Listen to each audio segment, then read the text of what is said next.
चांगली लढत दिली आहे आणि परत मी सांगते खूप चांगली लढत विदाऊट एनी आपण असं म्हणतो की सैन्याला निदान धान्य वगैरे तरी पुरवायला लागतं. तेवढं धान्यच आम्ही पुरवलं आणि तिथे म्हणजे तो मिसाईल सगळं असून सुद्धा मी पण बघत होता की कमळाच्या पाकिटातनं शिंदे कमळाला पकडतायत, कमळ शिंदेना पकडताय, ते अजित पवारना पकडतायत. म्हणजे 5-5, 10-10 हजार रुपये जर मतदारांना तुम्ही देत असाल तर तसे आम्हाला करायचं पण नाही.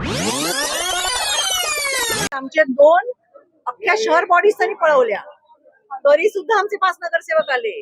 म्हणजे कल्याण डोंबिवलीचे आमचे शहर अध्यक्ष, महिला, पुरुष, विभागाध्यक्ष, शाखाध्यक्ष, म्हणजे मी बोलले की जे दिसतील त्यांना पैसे देऊन उचलत होते तरी सुद्धा कल्याण डोंबिवलीमध्ये आमचे 5 आले. त्यांनी पैसे ओतले, माणसं चोरली. नवी मुंबईमध्ये आम्ही खातं उघडलं. सो मला खूप अभिमान आहे आणि आमची अशीच घोडदौड चालू राहील. त्याचा काही अर्थ नसतो. ते निवडणुकीच्या नाही फायदा नाही, ते त्यांचे स्वतः एकमेकांना मलाईन करतात. जसं आता अजित पवारांबद्दल पण ते बोलले की आम्ही फाईली बंद केल्या नाहीये आणि त्याच अजित पवारांना परत तुम्ही युतीमध्ये सत्तेत घेऊन बसता. म्हणजे कसं आहे माहितीये ना, लोकांनी डोळे उघडले पाहिजेत की जे लोक सत्तेधीश आहेत ते आता निवडणुकीच्या मध्ये एकमेकांबद्दल काय बोलत होते. म्हणजे तुमच्याकडे एकमेकांच्या बद्दल पुरावे आहेत, पण जोपर्यंत मी सत्ता उपभोगतोय तोपर्यंत मी तुझे काही पुरावे देणार नाही. आणि झालं सत्य परत भांडायची वेळ आली की परत भांडायला सुरू. मला असं वाटतं की मला उद्धव आणि रश्मी आणि राज सगळ्यांचं खास करून मला अभिमान आहे आणि मी अभिनंदन करीन की आमचे सगळे नगरसेवक नेले होते. उद्धवचे मायावते गेल्याला 84 का काय होते त्यातले सगळे नेले होते. 60-65 नेले होते.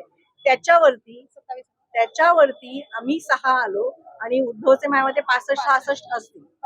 सो आम्ही खूप चांगली लढत दिली आणि परत मी सांगते खूप चांगली लढत विदाऊट एनी आपण असं म्हणतो की सैन्याला निदान धान्य वगैरे तरी पुरवायला लागतं.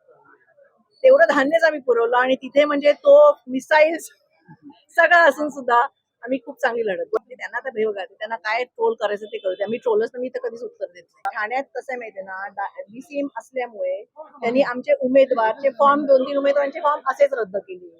मी तर जसं बोलली तसं कल्याण डोंबिवली तसंच सगळीकडे आहे की तुमचे उमेदवार पळवा, तुमचे शाखाध्यक्ष पळवा, तुमचे विभागाध्यक्ष पळवा. अरे तुमचे पक्ष एवढ्या वर्षाचे आहेत ना, तुम्ही का नाही तुमची माणसं निर्माण करत. आम्ही जसे आमचे कार्यकर्ते निर्माण करतो. आमची आता मी तुम्हाला परत सांगते की आमचे हे नगरसेवक आले ना, उद्यापासून आम्ही परत पक्ष बांधणी चालू करणार. उद्यापासून आम्ही परत नवीन मुलं, आमच्याकडे पुढची फळी तयार आहे वरती यायला, पुढची फळी तयार आहे काम करायला. आम्ही ते परत तयार करणार आणि आम्ही अशा मी बोलली तसं ना की कसं आहे की शेवटी आम्ही पैशाला त्यांच्या पुढे पडूच शकत नाही. तुम्ही पण बघत होता की कमळाच्या पाकिटातनं शिंदे कमळाला पकडतायत, कमळ शिंदेना पकडताय, ते अजित पवारना पकडतायत. म्हणजे 5-5, 10-10 हजार रुपये जर मतदारांना तुम्ही देत असाल तर तसे आम्हाला करायचं पण नाही की आम्हाला काम करायचंय पुढचं. आम्हाला पैसे वाटून मत तसं तुम्हाला बोलली तसं की 0 आणि 20 याच्यावर आम्ही इथपर्यंत आलेलो आहोत. सो मला तर असं वाटतं की मला वाईट नक्की वाटलं की कमी आले, पण तरी सुद्धा जिथून आम्ही चालू केलं 0 जसं बोलतो आमचे सगळे नगरसेवक सगळे म्हणजे पक्षातली अख्खी जी दिसेल माणसं ती उचलत होते. त्याच्यावरती आम्ही ही लढाई लढलोय. समोर तुम्ही पैशाची पाकिटं दाखवत होतात, पोती दाखवत होतात. आमच्याकडनं एकही माणूस तसा पकडला गेलेला नाहीये. तशी आम्ही लढाई लढलेलो आहोत. सो मला त्या दोघांचाच नाही, सगळ्या आमच्या कार्यकर्त्यांचा अभिमान आहे की काहीही नसताना हातात ते लढलेत आणि जिंकून. ते बरोबर आहे, मत काय देणार मी साहेबांच्या कमेंटवरती. बरोबर आहे ते मत, मी ते व्हायरल करणार सगळं. खूप आनंद वाटला मला. औक्षण करण्यापेक्षा आमचे लोक निवडून आले, ते लोक आणि काम करून निवडून आले. मी सांगितलं तर मी प्रत्येकाच्या ठिकाणी कामाला जाते. असं नाही की आता निवडून आले म्हणून ते काम करतात. ते लोक बिचारे वर्षानुवर्ष काम करतात. सो ते निवडून आले म्हणून मला जास्त चांगलं आहे. इथून पुढे एकत्रच राहणार.